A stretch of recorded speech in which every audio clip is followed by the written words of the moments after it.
যখনই ওই লোকটার কথা মনে করি তখনই আমার গা শিউরে ওঠে। তো এখন কি করতে চাস বন্ধু? কি এমন আছে ওই কবরস্থানের ওইখানে? আমাদের কি গিয়ে দেখা দরকার না? যদি আমাদের সাথে কোনো দুর্ঘটনা ঘটে যায় তখন কি হবে?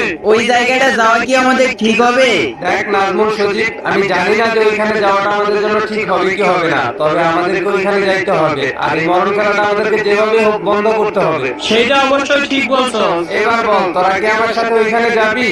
আর যদি তোরা ভয় পাস সমস্যা নাই, আমি একাই ওইখানে যাব। হ্যাঁ বন্ধু, আমি তোর সাথে যাব। তোরা দুইজন যাবি আর আমি কি একা বসে থাকবো? আমিও তোদের সাথে যাব। তাহলে চল, দেরি না করে এখনই রওনা করি। ঠিক আছে বন্ধু, তাহলে চল। আজকের আকাশটা একদম পরিষ্কার, একদম দিনের মতোই বোঝা যাইতেছে। হ্যাঁ নাজমুল, আজকে জ্যোৎস্না রাত, সবকিছু একদম পরিষ্কার দেখা যাইতেছে। আরে এটা তো সেই কবরস্থানটা। এই সজীব, সামনে গাড়িটা ব্রেক কর তো। আচ্ছা ঠিক আছে। নাজমুল, গাড়িটা ব্রেক কর। এটাই কি সেই জায়গা? আমার কাছে তো মনে হইতেছে এই কবরস্থানটাই হবে। আচ্ছা, গাড়ি থেকে নাম তো।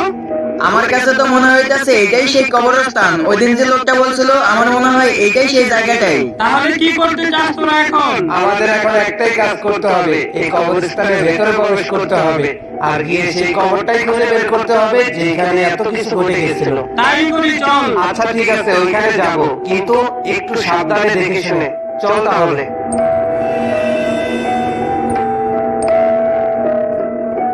এই তো এটাই সামনের কবর। এই কবরটা হবে হয়তো।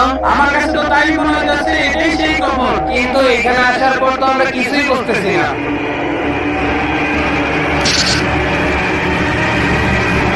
আমরা মনে হয় ভুল জায়গায় চলে আসছি। আমরা ভুল জায়গায় চলে আসবো কেন? আমি একদম শিওর এই লোকটা এই কবরস্থানের কথাই বলতেছিল। কিন্তু আমরা এখানে আসার পরে তো কোনো কিছুই দেখতে পাইতেছি না, না কোনো ভয়ানক আত্মা, না কোনো অশুভ শক্তি। তাহলে কি ওই লোকটা আমাদেরকে মিথ্যা কথা বললো? আমার কাছে তো মনে হইতেছে লোকটা আমাদের সাথে মিথ্যা কথাই বলছে। তাহলে যে ওই দিন লোকটা আমাদের সামনে থেকে হঠাৎ করে গায়েব হয়ে গেল।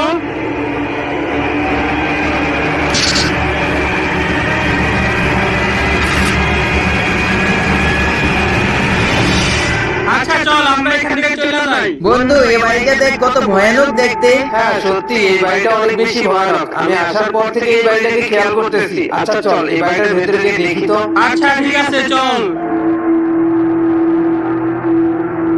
এই ঘরের ভিতরে তো কিছুই নাই, সম্পূর্ণ ঘরটাই তো ফাঁকা। অযথাই আমরা এখানে আসছি ওই লোকটার কথা শুনে, এখানে তো কিছুই নাই। তাহলে এখন কি করব আমরা? আর কিছুক্ষণ অপেক্ষা করে দেখি এখানে। তাতে কি কোনো লাভ হবে?